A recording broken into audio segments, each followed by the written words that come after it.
which seems to be skyrocketing like crazy. It's a 135 billion market cap, and it's a medical company which designs, manufactures, and markets professional, medical, industrial, and commercial products and services. My name is Maria, and I'll be your conference facilitator this morning. At this time, I would like to welcome everyone to Danaher Corporation's second quarter 2020 earnings results conference call. All lines have been placed on mute to prevent any background noise. After the speaker's remarks, there will be a question and answer session. If you would like to ask a question during that time, simply press star, then the number 1 on your telephone keypad. If you would like to withdraw your question, please press the pound key on your telephone keypad. I will now turn the call over to Mr. Matt Gugino, Vice President of Investor Relations. Mr. Gugino, you may begin your conference. Thanks, Maria. Good morning, everyone, and thanks for joining us on the call. With us today are Tom Joyce, our President and Chief Executive Officer, and Matt McGrew, our Executive Vice President and Chief Financial Officer. I'd like to point out that our earnings release, the slide presentation supplementing today's call, our second quarter 2020 Form 10-Q, and the reconciliations and other information required by SEC Regulation G relating to any non-GAAP financial measures provided during the call are all available on the Investors section of our website, www.danaher.com, under the heading Quarterly Earnings. The audio portion of this call will be archived on the Investors section of our website later today under the heading Events and Presentations and will remain archived until our next quarterly call. A replay of this call will also be available until August 6, 2020. During the presentation, we will describe certain of the more significant factors that impacted year-over-year performance. The supplemental materials describe additional factors that impacted year-over-year performance. Unless otherwise noted, all references in these remarks and supplemental materials to company-specific financial metrics refer to results from continuing operations and relate to the second quarter of 2020, and all references to period-to-period increases or decreases in financial metrics are year-over-year. We may also describe certain products and devices which have applications submitted and pending for certain regulatory approvals or are only available in certain markets. During the call, we make forward-looking statements within the meaning of the federal securities laws, including statements regarding events or developments that we believe or anticipate will or may occur in the future. These forward-looking statements are subject to a number of risks and uncertainties, including those set forth in our SEC filings, and actual results might differ materially from any forward-looking statements that we make today. These forward-looking statements speak only as of the date that they are made, and we do not assume any obligation to update any forward-looking statements except as required by law. As a result of the size of the Cytiva acquisition and its impact on Danaher's overall core revenue growth profile, we're presenting core revenue on a basis that includes Cytiva sales. References to core revenue growth, including Cytiva sales, and the calculation of period-to-period sales growth compare the current period Cytiva sales to the historical period Cytiva sales prior to the acquisition.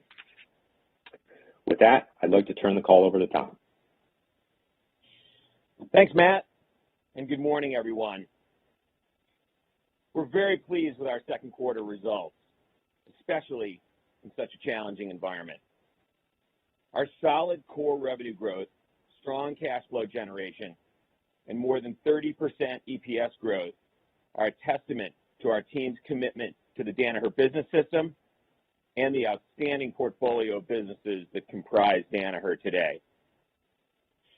We're tackling the challenges and opportunities presented by the COVID-19 pandemic head-on and are fortunate to do so from a position of strength. These circumstances have showcased the resilience of our portfolio, a unique collection of market-leading franchises and technologies with a high level of recurring revenue and a foundation of continuous improvement. We believe that this powerful combination differentiates Danaher and will enable us to continue generating sustainable, long-term value for shareholders for many years to come. Before we run through our second quarter results, I'd like to provide an update on a few of the ways we are directly contributing to the fight against COVID-19 today and well into the future. Diagnostic testing has been a critical component of the global community's attempts to better understand and ultimately curb the spread of COVID-19 and Cepheid has been a leader in this effort.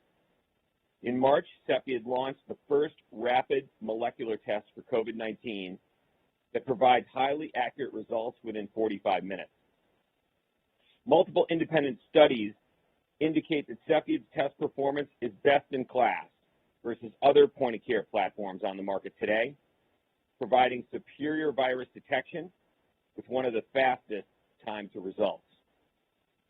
The team has meaningfully increased production capacity since the test was launched, shipping more than 6 million test cartridges in the second quarter. As a testament to Cepheid's commitment to tackle this global health crisis, the team recently announced the development of a rapid 4-in-1 combination test for COVID-19, flu A, flu B, and RSV from a single patient sample. The symptoms for each of these viruses are very similar, but the treatments are very different. So the test is being designed to provide critical answers within 35 minutes to ensure the best patient outcome. The 4-in-1 test is expected to launch in the third quarter, ahead of the upcoming flu season. In addition to ramping test production, Cepheid also delivered a record number of new instruments to customers in the second quarter. The installed base grew double digits, and the number of new instrument placements was more than 4 times that of a typical quarter. This significantly increases Cepheid's installed base, which now totals more than 26,000 instruments globally, bringing essential diagnostic information closer to more patients and communities around the world. Another addition to our diagnostic testing capabilities was the launch of Beckman Coulter Diagnostics serology test in June. This highly sensitive and specific assay can identify IgG antibodies to the virus, which typically begin to develop within the first 14 days of infection. Antibody assays could potentially play an important role in understanding immunity and, in turn, improving the world's ability to manage COVID-19 going forward. As we look beyond testing, a global race is on to find effective treatments for COVID-19, and we're proud to support the scientific community in their pursuit of new vaccines and therapeutics for the virus. Paul and Cytiva's products and solutions are involved in the majority of the more than 200 vaccine and therapeutic projects currently underway around the world, including participation on every COVID-19 vaccine that is in human clinical trials today. Our unique offering across the bioprocessing workflow positions us exceptionally well to help bring vaccines and therapies to market faster. In addition to our market-leading filtration, chromatography, and single-use technologies, Paul and Cytiva's innovative teams provide customers with extensive technical expertise to enable breakthrough development and production capabilities. One such example is Paul's process development services team, which is helping customers scale up their vaccine production processes significantly faster, and in one instance, accomplishing in just a few weeks what typically takes months or even years. These innovative bioprocessing solutions are just a few examples of how we're helping to accelerate the pursuit of COVID-19 prevention and ultimately a cure. Now let's look at our second quarter results. We generated $5.3 billion of sales with 3.5% core revenue growth. The impact of foreign currency translation decreased revenues by 2%. We also saw strong order growth in the quarter, just under 10%, led by our life sciences and diagnostics platforms.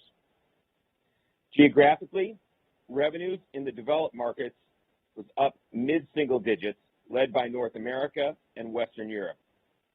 High growth markets were up slightly, driven by a meaningful sequential improvement in China, which was up low single digits year over year. Gross profit margin of 53.8% and operating profit margin of 15.9% were both down, primarily as a result of fair value adjustments related to the Cytiva acquisition. Excluding these adjustments, both gross and operating profit margins increased by more than 150 basis points year over year. Core operating profit margin was down 80 basis points, driven by slightly lower volume, excluding Cytiva, foreign exchange rate movements, and higher corporate expense. Adjusted diluted net earnings per common share of $1.44 were up 32% versus last year. We generated $1.3 billion of free cash flow in the quarter and $2 billion year to date, both up approximately 35% or more year over year. Our outstanding free cash flow, combined with a strong balance sheet, positions us well to actively pursue strategic M&A opportunities in this environment. We're also accelerating growth investments across Danaher, most notably at Cepheid and many of our life science businesses, where we are expanding production capacity to support the fight against COVID-19. Now let's take a more detailed look at results across the portfolio. Life Sciences core revenue was up 8%, led by high teens or better core growth at Cytiva, Paul Biotech, and IDT. More specifically, Cytiva achieved more than 20% core revenue growth in its first full quarter as part of Danaher, exceeding our expectations. Demand for our bioprocessing, genomic, and automation solutions was driven by ongoing global efforts to develop COVID-19 testing and treatments. This was partially offset by declines in our more instrument-oriented businesses, SCIEX and Leica Microsystems. Academic and research lab closures delayed installations of existing instrument orders and new capital purchases, particularly across developed markets. And despite this difficult environment, SCIEX successfully launched multiple new products earlier this month, including the triple quad 7500 mass spectrometer. The new 7500 marks SCIEX's most significant launch of the last 5 years and reinforces their market leadership in quantitative mass spectrometry. This is another great example of how we're continuing to invest for growth across Danaher and enhancing our competitive advantage through innovation. Moving to diagnostics, reported revenue was up 2.5% with 5% core revenue growth, led by continued strength at our point-of-care businesses, Cepheid and Radiometer. Global demand for Cepheid's COVID-19 test and GeneXpert instruments helped drive more than 100% core revenue growth at Cepheid in the quarter. Radiometer delivered double-digit core revenue growth as elevated levels of COVID-19 hospitalizations drove demand for blood gas testing. A record number of new ABL blood gas analyzers were delivered during the quarter, further expanding Radiometer's market-leading global installed base. This strong performance was partially offset by declines at Beckman Coulter Diagnostics and Leica Biosystems, our core laboratory and pathology businesses. Patient volumes were down meaningfully as elective procedures and wellness visits resumed slowly throughout the quarter, particularly across the U.S. and Europe. This was partially offset by improvements in China, where hospital visits began to approach pre-pandemic levels. Moving to our Environmental and Applied Solutions segment, reported revenue was down 10.5%, and core revenue declined 8.5%.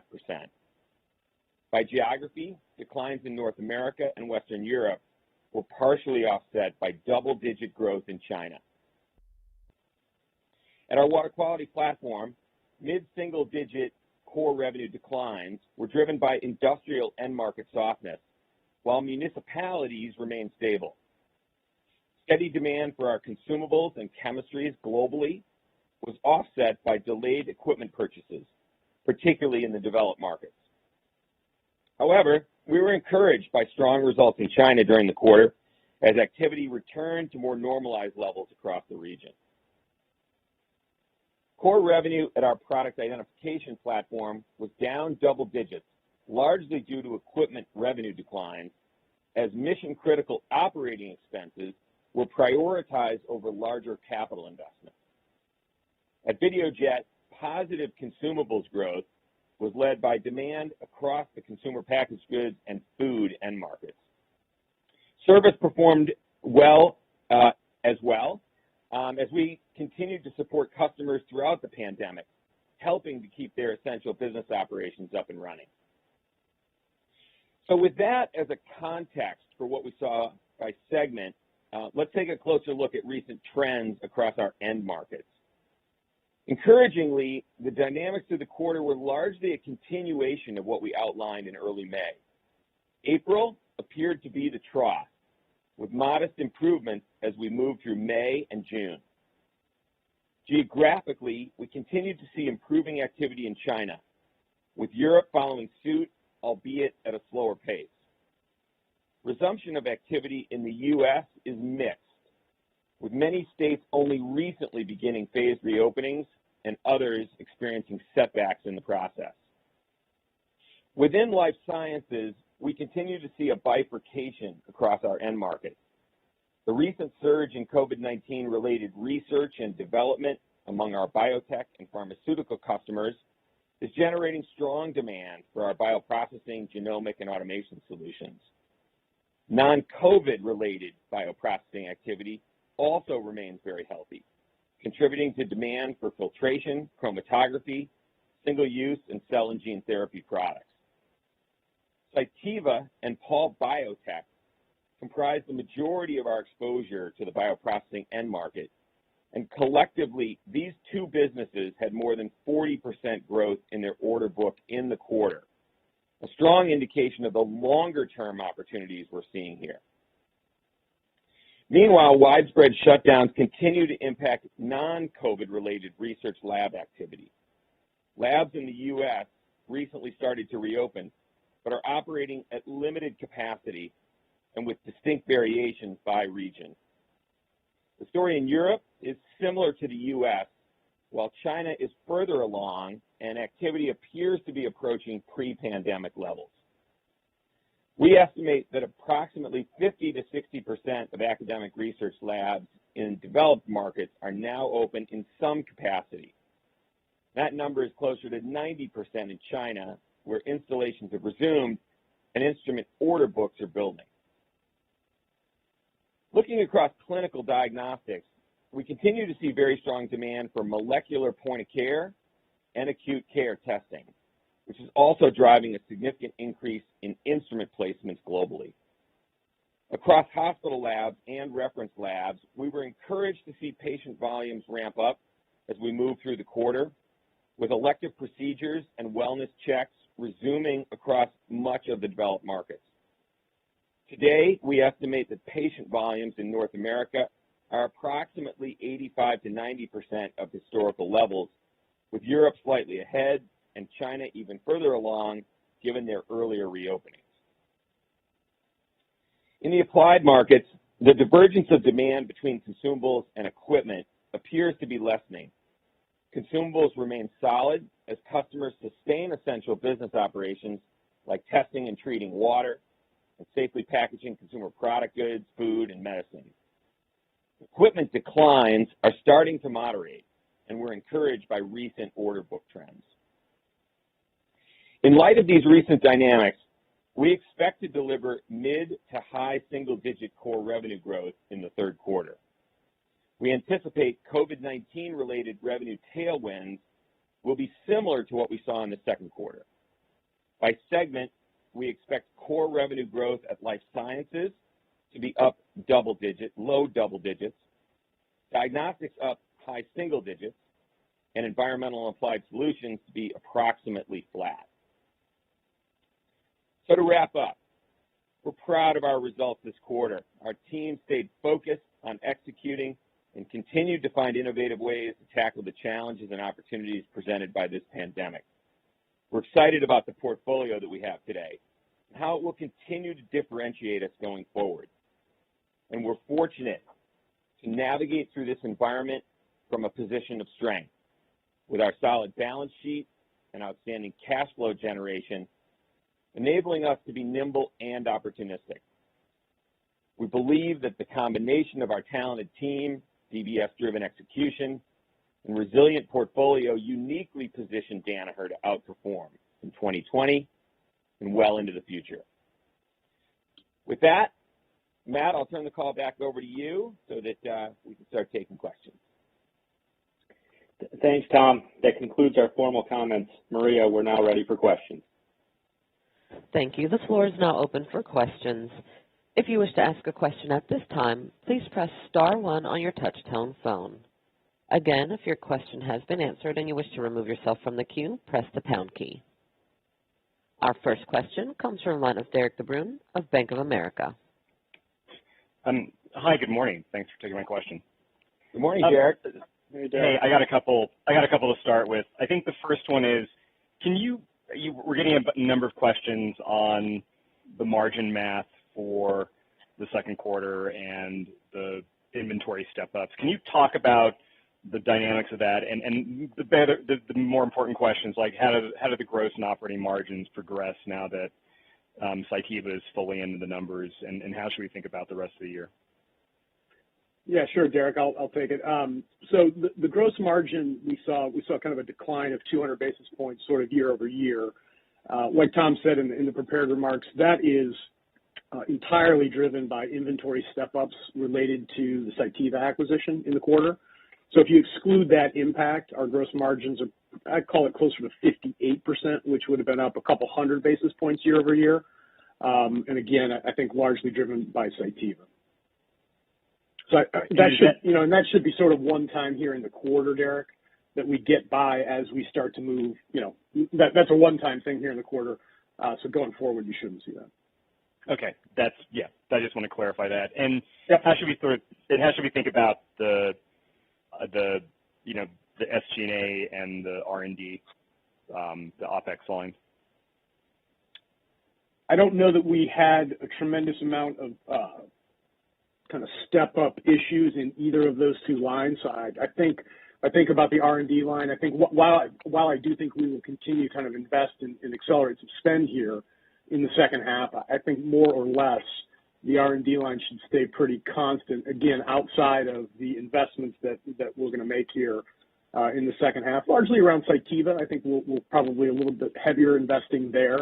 But generally speaking, I think we're biased here in this environment to continue to try and spend to make sure that we position ourselves not only for where we are in the short term here in 20, but to make sure that as we head into 2021 that we're in the best position possible. So might be how I think about it going forward. Great. Yeah, I would add to that, Derek. Just echoing Matt's comments. We're obviously very fortunate to have a portfolio that now includes businesses like Cytiva, Paul Biotech, obviously Cepheid, driving outside performance and with outstanding operating margins. And I think our track record historically is we like to take advantage of situations like this to continue to invest for the future. And some of that investment shows up in the sales line, some in the marketing line, and certainly some in the R&D line. And I think you'll see us continue to try to do that because we feel well positioned in our markets, and we think that there are selective opportunities to continue to invest for growth, and that will set us up exceptionally well, not only for the rest of this year, but most importantly, I think, for next year as we see the environment improve. Great. If I can squeeze in one diagnostics question. You mentioned the 4-in-1 test coming out. It's like, how are you pricing that multiplex test? And also just talk about Cepheid capacity expansions. I mean, you've obviously picked it up since March, but how should we think about where your cartridge development can go, or your production can go over the next couple of quarters? Sure. Well, we're not yet at a point where we are in a position to talk about pricing on the 4-in-1 test, but certainly this is a test that is going to be incredibly important in the market. We're going to continue to produce standalone tests as well, but there's no question our customers have expressed very strong interest in a targeted respiratory panel that brings together COVID, flu A, flu B, and RSV. So we'll be sizing up the opportunities relative to pricing over the next several weeks and be coming back with that. So we think there's a tremendous opportunity there. Relative to Cepheid capacity, we continue to build on our output capabilities. You know, you'll recall in the first quarter, I think we were at about 2 million tests, and we were just ramping. We ramped well throughout the course of the quarter to 6 billion tests, and we've released a significant amount of capital to continue to build that capacity. Some of that capital that we've released is going to take a little bit of time to come online. We'll see some modest growth in the third quarter here, and even more significant growth as we go into the fourth quarter, and then certainly throughout 2021. I think key to this, Derek, is our view that there's a tremendous amount of durability and sustainability to the testing benefits that Cepheid delivers to the market. Certainly there is a lot of variables, there's plenty of competition, but when you look at the speed and the accuracy that we deliver and the value that we deliver associated with the diagnosis, there's no doubt that demand is going to be sustained over time. So we're going to continue to ramp that capacity and sustain our strong positions in the market. Great, thank you. Thanks, Derek. Our next question comes from one of Tycho Peterson of J.P. Morgan. Morning, Tycho. Hey, thanks. Good morning. Tom, on the COVID tailwinds, you noted 3Q 7% work 2Q, but actually you is on the base line and one third of the fee. You had hope that you for acting as therapy work. So why should it be more material on 3Q versus 2Q? And then a follow-up comment on Cepheid. How much of the volume do you expect to go to 4-in-1 versus standalone COVID testing going forward? Tycho, I'm assuming you can hear me clearly. We couldn't hear anything on your question, unfortunately, except for the very last part of the question around 4-in-1. So I'm going to try the 4-in-1 answer, and then we'll see if you come through clearer. Okay. Give you another shot. So I think your question was how much volume is going to move to the 4-in-1. We do not know the answer to that at this point. We believe it will be significant and material, but in terms of putting a number on it quite yet, we just don't have enough voice of customer yet. Obviously, we haven't developed the pricing model yet, and we're building capacity. So we'll have to come back to you, probably in the next couple of months with a better sense of how we see that volume ramping. Again, we'll continue to produce the standalone tests, so there'll be a balance there. Time will tell on the overall volume. So let's try the earlier part of your question again. Yeah, it's just why is it going to be similar? That all the vaccine and therapy work. Why shouldn't you see a more material COVID tailwind in 3Q? Okay, we only caught. We really apologize. We only caught the tail end of that. I'm looking at my team on video, and they couldn't hear that either. But let me try to hit it a bit, because I think you asked about vaccines and the opportunity. Why wouldn't the 3Q tailwind be more material than 2Q for COVID? Why? Let me see if I got that. You were asking about the Q3 tailwind. For COVID. Why is that more material, given how much you've grown the Cepheid installed base and you've got Cytiva and Paul? Why wouldn't it be more material in 3Q versus 2Q? Sure, absolutely. Sorry, I apologize that the transmission was so poor, but I think we got it now. We're gonna see that volume continue to track. I think there was an outsized impact, certainly at Cepheid during the course of the second quarter, with that instrument volume boosting at the rate that it did. We don't expect that necessarily will continue to grow quite at that rate. So I think that's one mitigating factor. And I think as it relates to both Paul Biotech and Cytiva, I think we'll see continued traction there, but At the moment, we think that what we're seeing from customers is a demand that is, again, given the quick ramp that was associated with the 200 or so vaccine and therapeutic-related efforts that are going on, that those are likely to be more consistent in the third quarter rather than differentially higher. So those are just some of the factors. Perhaps that's a little bit conservative. If so, we'll take that. But in line, that's our best estimate at the moment. And then, Tom, can you put any? Go ahead, Matt.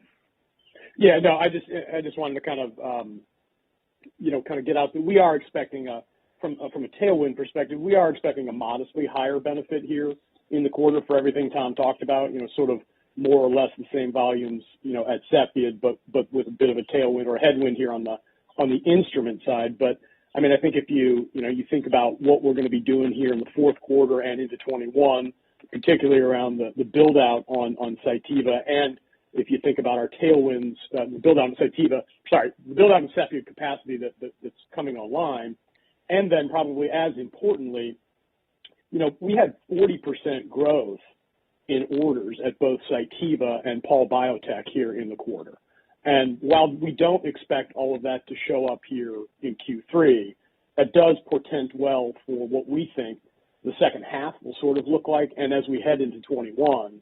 And that was, not just on vaccines, but that was sort of kind of evenly split between vaccines and the therapeutics, which, are a big part too. So, while we may have a more modest expectation for the third quarter, I think that there's a ramp as we head through the second half, and in particular the 21.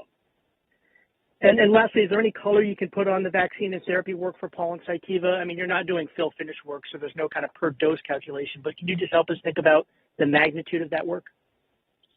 There are, we're certainly working on that, and given our exposure across the broad range of human clinical trials that are going on right now, we're starting to get a handle on those opportunities, but there are still so many unknowns that make sizing it tough. I mean, it's the number and different types of winning vaccines and therapeutics, questions about production volumes, number of steps in each process. So, I mean, there's no question that it's going to be a large and sustained opportunity, but it's a very hard number for us to wrap our minds around today. But I'm sure we'll get a handle on it as it becomes clearer who the winners are and how that production volume will ramp within any individual winner. We're not going to have, dozens and dozens of winners here. I think we'll have, several winners, and once we have more line of sight to where the winners are, then obviously we can get a better sense of their dosage production volumes, our position there, and what that means when we translate that into sales volume. All right. Thanks, guys. Sorry about the quality issues before. Yeah, sorry, Tycho. Thanks, though. Our next question comes from one of Vijay Kumar of Evercore ISI. Morning, Vijay. Hey, morning, Tom. Thanks for taking my question, and congrats on the solid execution here. Maybe I'll start with Cytiva. 40% order growth. The implication of that is, if that business is contributing about 400 basis points of growth right now, and the order book is running 2x that of the growth rates right now, the implication is the business should contribute 400 to 500 basis points of growth in fiscal 21, if assuming all of the orders that we're seeing flow through get recognized as revenues in fiscal 21. Does that math make sense? Yeah, I think this is Matt. I think the issue with that, the math can make sense, but it's the assumption around the timing, I think, that we just are still kind of TBD on, BJ, whether that starts to flow real hard here in the third or fourth quarter, or if it starts in the first half of 21. I think that's the only question is really around the timing. But like I said, earlier with my comments, I think we're pretty encouraged by the start of Cytiva, both on the top line, the core business outside of COVID, and the COVID opportunity that's starting to emerge that you saw with that level of orders growth. And just on the margin itself, Matt, if you look at, I think the deal model had Cytiva running at mid-30s. It looks like it came in well above 40%. is there any timing element on those margins, or how sustainable is the Cytiva plot on the margin side? Yeah, sure. Now, Cytiva margins did come in north of 40 in Q2, which is obviously, like you said, better than sort of the recent performance that we had seen out of them. I think there's three things to think about on the reason for that. One, we had higher volume here. North of 20% core growth does give you lots of opportunities from a fall-through perspective, from a VCM perspective, so we did have higher volumes.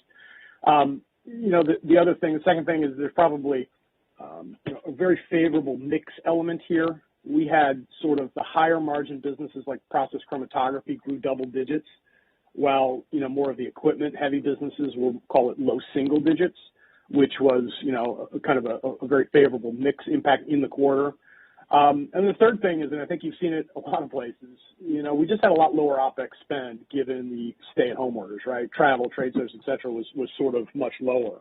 So I think if you add it all up, that's how we sort of went from where we thought it would be to sort of, north of 40. But I would sort of maybe temper some expectations here as we head into margin, think about the margins in Q3. Like I said, Q2 is sort of a perfect storm with everything going the right way. But there's two things that I think to think about as we head forward into Q3 in the second half. One is this is a business that we are going to accelerate the growth investments in, not unlike we have done with our other businesses. We alluded to that earlier in the call. But in particular, this business, one, given the plethora of growth opportunities that are out there and across all of their businesses, not just the bioprocessing, and frankly, business has got to invest as much as it would have liked maybe in the past, and we're very eager to make sure that they have every opportunity afforded to them. So that's one. And then two, we're 90 days into this from a kind of standing it up on its own, if you will. And so our stand-up costs, the number of people we've hired, the cost that we've put into the business so far to get it stood up and off of sort of the GE kind of apparatus, that is going to ramp as we go through the second half, and that will have an impact here on the margin profile as well. So good start for sure, a little bit better than we thought on a perfect storm, but I do think there's some moderation coming. That's helpful, Matt. And now one big picture for Tom. Tom, if you look at the balance sheet, $5+ billion of cash in hand, free cash looks like we're run rating well above $5 billion.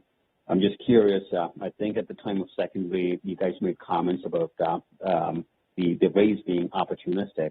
I'm just curious how your thoughts on cap deployment are evolving in the current environment. Thanks, guys. Sure, Vijay. Thank you. Yes, we're in a very strong and fortunate position relative to our balance sheet, and that position continues to be reinforced by a really exceptional free cash flow. A $2 billion cash flow number on a year-to-date basis really continues to put us in a great spot. When I talk about opportunistic, that's a term that we would typically use associated with a very uncertain, sort of disrupted environment like we were coming through in the first quarter and continue to see in the second quarter. And, that sometimes creates opportunities that, for whatever reason, we may not have seen coming. Businesses that get into a spot where all of a sudden they have a change of heart about their future, and we're able to take advantage of that. But, with the strength of the balance sheet that we have now, to the back of the equity offering that we did, the strength of the free cash flow here in the second quarter, and what we see is continuing strength in that free cash flow in the third and fourth quarters, that positions us to really continue to work hard on the strategic opportunities that we focus on consistently throughout the course of the year. And that goes across each one of our platforms, life sciences, diagnostics, water quality, and PID, each of them continuing to focus on key market segments where there are unique opportunities, key product and technology opportunities where we can complement the strength of our existing portfolio, and in some cases, bring on a unique and differentiating leg of the portfolio that allows us to add greater value to customers every day. And so I think we're in a great position. We're starting to see some improvement in the environment in the second quarter. One example of that is a deal that we did for our water quality platform, Aqua Informatics, in the second quarter. That was a deal that was essentially put on hold earlier in the first quarter as things tightened up. But as things started to improve, we were able to re-engage, and we're able to consummate that acquisition in the second quarter. And that's a tremendous add of a key data management and software capability for our water quality platform, and we're looking forward to that team playing a significant role. So that's just one example, but I would say we're generally seeing an improving environment, and one that we can not only be opportunistic, but I think continue to drive to our strategic objectives at the same time. Thanks, guys. Our next question comes from the line of Scott Davis of Melius Research. Hi, good morning, guys. Is this the author? Is this actually the author? Well, no comment. I should have done it under a pseudonym, I guess, and sort of anonymous.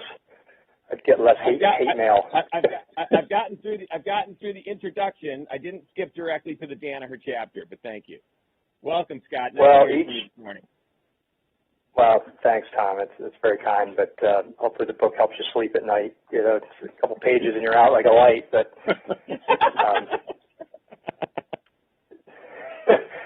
anyways, a lot of good detail already, and you just talked a little bit about M&A. And what do you envision, Tom, in the next kind of 12 months? I mean, this is a strange environment. Is it a better environment for bolt-ons? Is it a better environment to take bigger bets like you did with Cytiva? Is it, I mean, just a little bit of color around that, just given how strange things are right now.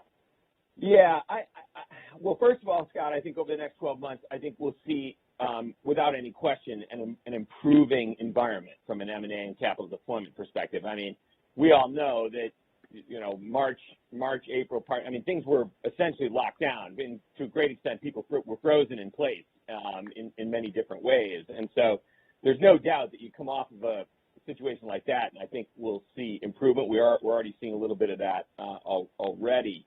You know, I would say normally what happens, particularly on the back of a very large acquisition like Cytiva that we had done, you have historically seen us do more small, mid-sized bolt-on acquisitions to our platforms, and I know the teams are working actively on those. Some of those smaller situations can get a little unhinged here in an uncertain environment, and that tends to serve us well. But also in terms of just the way we manage our resources internally, on the back of a big deal, we tend to do a few smaller deals. Now, all that being said, when the balance sheet is as reinforced as it is right now, we're in much better shape than we might have been had we not done the equity offering and had the tremendous advantage of the current free cash flow, certainly that Cytiva has helped with. So, in general, I think we can be pretty balanced in our approach. Obviously Cytiva was outsized, but I think we can be pretty balanced in terms of taking advantage of an improving environment. And Scott, it's Matt. Maybe to put some numbers to the context of what Tom just talked about. We've got pro forma EBITDA this year that's going to be close to $6 billion, and as of right now, we're less than 3 times net debt to EBITDA. So to Tom's point, we've got some flexibility to be aggressive with larger or the smaller stuff. Yeah, for sure. So natural follow-on, just again in the context of this is kind of a strange environment, and you've got amazing growth rates in so many of your businesses. How do you integrate Cytiva for the long term? I mean, in this environment, and I mean really specifically bringing in DBS tools and really culturally, bringing the best of the Danaher culture kind of into that organization. Even, obviously, you talk about standing it up as a, as kind of a decentralized business. But how do you do it? And is it at all delayed at all? And you don't want to kind of disrupt the business flow right now, given how high the growth rates are, or has it already begun and you're really, it's a similar playbook as maybe your past acquisitions? Yeah. Scott, we have had to, we've certainly had to be creative in this environment. And I think we've been able to do that. I'll describe what I mean by that here in a minute. But obviously with the restrictions on travel and being, and what would normally be very much a face-to-face environment with a newly acquired business, particularly a new one, we've had to come up with new and different approaches to achieve the same objectives in the early going around DBS orientation and getting a business off to a great start. So I think this all starts with the fact that the Cytiva business brings with it to Danaher really an exceptional team of people. We got to know them unbelievably well during diligence. Certainly we had a whole year through regulatory approvals to get to know one another. We've gotten a sense of their command of the business, their ability to drive performance, their focus on continuous improvement, the level of humility they bring, all of which sets up for a team and a business that adapts very rapidly to a Danaher environment because they are so culturally like us right at the outset. Add to that the fact that the team reports in directly to Reiner. Reiner will continue to have that team report directly into him. And he's maintained that relationship and continued to build those relationships and bring the tools and processes to that team on a virtual basis. So we've gone through what we call ECO. You've heard of that before, Executive Champion Orientation. A lot of that very familiar to that team because they are well downfield in a number of the tools and processes of DBS. So we also have some of our teammates going into that business, and that obviously further accelerates the DBS orientation. So, you know, net, the combination of using our electronic and digital tools to conduct DBS training and orientation and communications, along with having an outstanding team already, plus some folks from Danaher going into that business, we can safely say right now we're very much on track to where we would like to have been if we were in a face-to-face environment. Okay, good. Thanks. Congrats, Tom. Congrats, Matt, and good luck for the rest of the year. Thanks, Scott. Thanks, Scott. Okay. Our next question comes from one of Doug Schenkel of Cowen. Good morning, Doug. Hey, good morning. Thank you for taking my questions. Starting with another one on Cytiva, growth, even excluding COVID-19, was definitely a bit above your deal model assumptions. Of course, the role you're playing in advancing COVID solutions helps the growth profile as well. It's early, but I'm how these trends impact your view on Cytiva accretion and returns longer term, especially given the early and pronounced non-COVID strength. Well, Doug, I'll start with the top line, and then Matt'll jump in with how we see that flowing through. I mean, you're accurate. They're off to a start that is better than what we anticipated in the growth model. You heard us talk to numbers that were in the 10% range, and that core growth in 2019, if you go back to that, was about in that range. And yet, as we come into this year, they came in with a strong order book, good backlog, and then you had the COVID impact on top of that. And so when you then kind of separate that, you see what you might say their non-COVID base business growth being in the mid-teens, and the COVID volume obviously taking that volume growth over 20%. So I think the key message there is this is a business as a base business, put COVID aside for a second, that is off to a phenomenal start, that continues to lead in its market, and is continuing to build the order book day in and day out.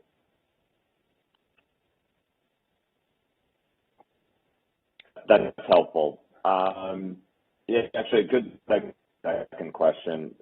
In remarks, you commented on the Cytiva and the Paul Biotech order book. What your order book looks like for capital equipment. It's like a recent a lot of airtime in the Q&A today, but was clearly better than expected in Q2. And that and market, some momentum building in academic research, but in both categories, it seems like it's consumable and service versus equipment.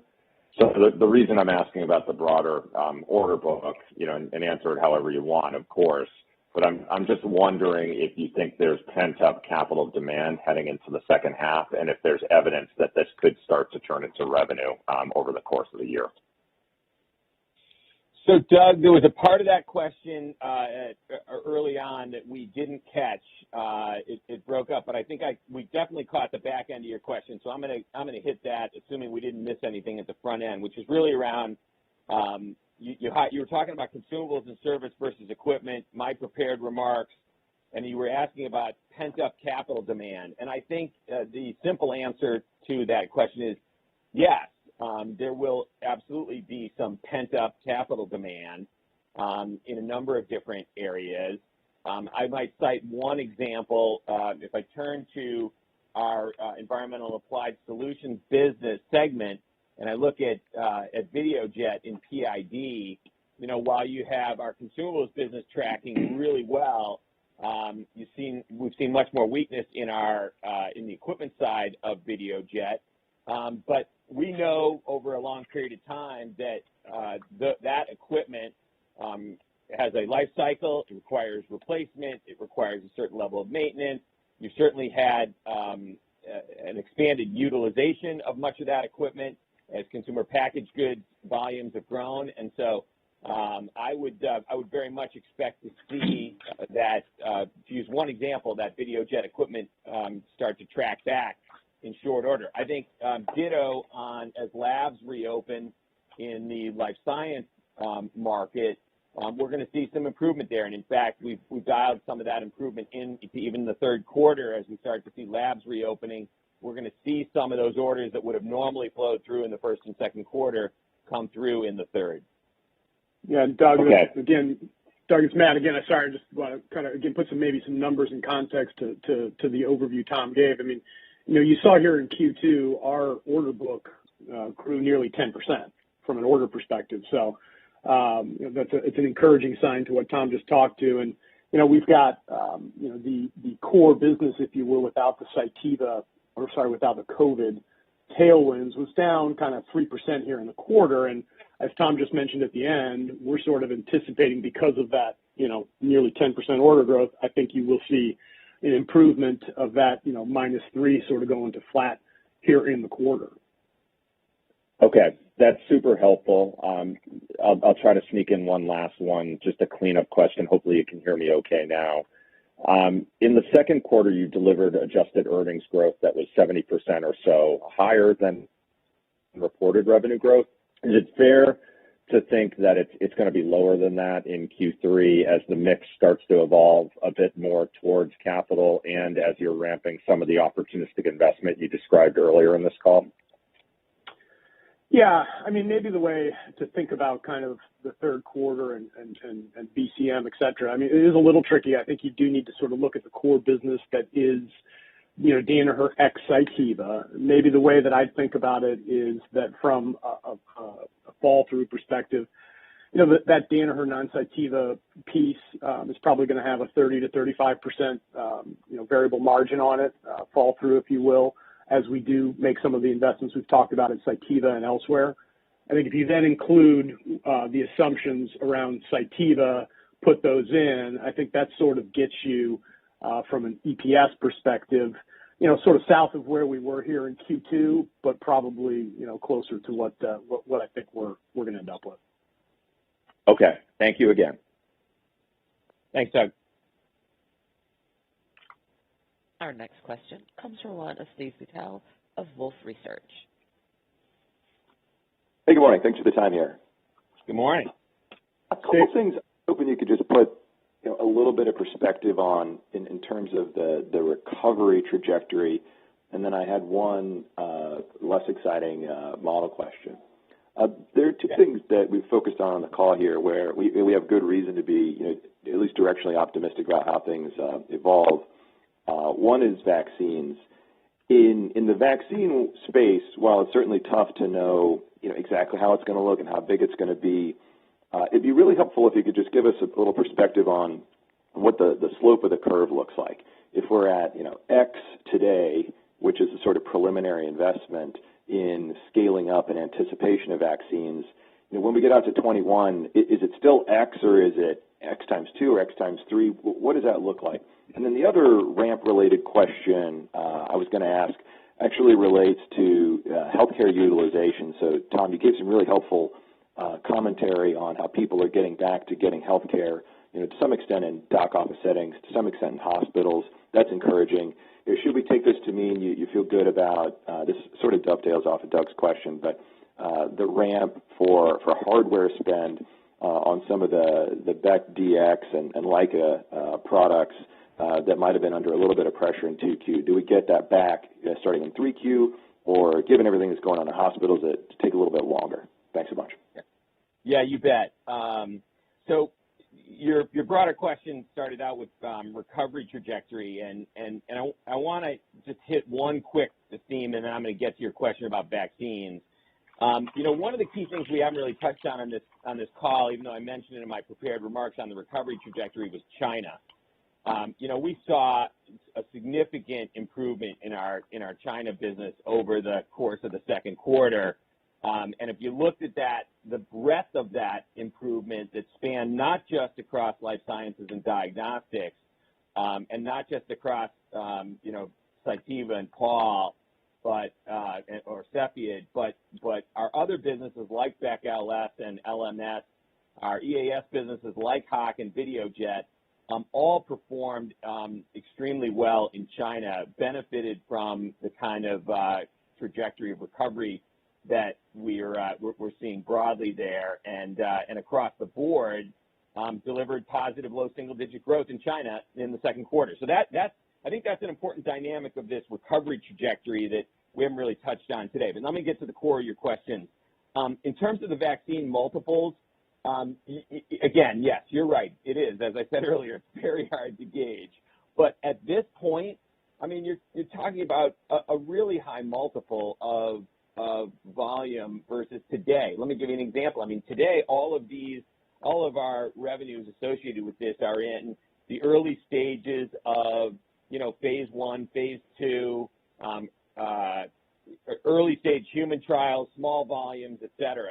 I mean, we're nowhere near the stage of talking about tens of, let alone hundreds of millions of doses of either a vaccine or a therapy. And so, again, hard to put a number on it, but I can only say it's certainly a high multiple of where we are today, but with a lot of variables attached to how high that number is.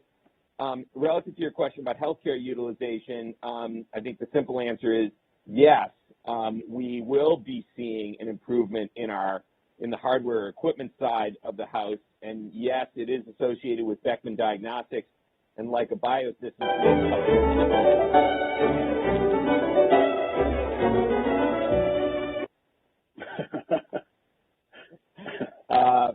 A brief musical interlude?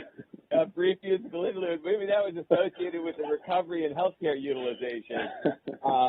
But the issue has been not just around healthcare utilization relative to equipment, but it's really been about the fact that in a COVID-19 environment, access to hospitals in any area, whether it's the reference lab area, anatomical pathology, microbiology, access to those labs for hardware installations has been limited, if not in certain cases zero. And so just as we're seeing academic and research labs opening up on the life science side, as we've started to see hospitals opening up a bit relative to elective procedures and overall utilization, we are now starting to see our ability to get in and install equipment that's in the order book come along. So we will see some improvement there. It'll take some time for that to happen because hospitals are still highly restricted in their access, but as we go into late this year and early next year, we'll start to see that return to a more normal growth rate. Okay, that's incredibly helpful. I know we're top of the hour here, so I'll take my financial question offline. Really appreciate all that. Okay, thanks so much. Thanks, Steve. And ladies and gentlemen, we've reached the allotted time for questions. I'd now like to turn the floor back over to Matt Cugino for any additional or closing remarks. Thanks, everyone, for joining us today on our call. We're around all day for questions.